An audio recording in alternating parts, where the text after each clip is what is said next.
Hello guys, this is Prem Reddy. Welcome to the day 94 of Bhagavad Gita. ఈరోజు నేను చెప్పబోయే శ్లోకం భగవద్గీతలోని 18వ అధ్యాయంలో మోక్ష సన్యాసి యోగంలో 30వ శ్లోకం. ఈరోజు నేను చెప్పబోయే శ్లోకం వచ్చేసరికి ప్రవృత్తించ నివృత్తించ కార్యకార్య భయాభయే బంధం మోక్షం ఛయా వేత్తి బుద్ధిస్సా పార్థ సాత్వికే. దీని మీనింగ్ ఏంటంటే, ఓ అర్జున, ఏ పని చెయ్యాలి, ఏ పని చేయకూడదు, ఏది కర్తవ్యము, ఏది అకర్తవ్యము.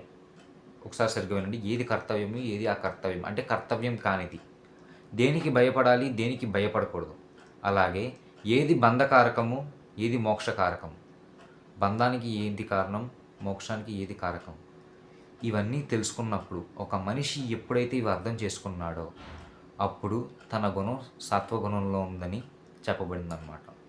చెప్పాను చూసారా, త్రిగుణాల్లో 3 గుణాలు, అందులో మొదటి గుణం సత్వగుణం. ఈ సత్వగుణంలో తన బుద్ధి ఉందని చెప్పి ఈ శ్లోకం ద్వారా మనం తెలియజేసుకుంటాం. ఇది ఈ శ్లోకం యొక్క తాత్పర్యం. Thank you.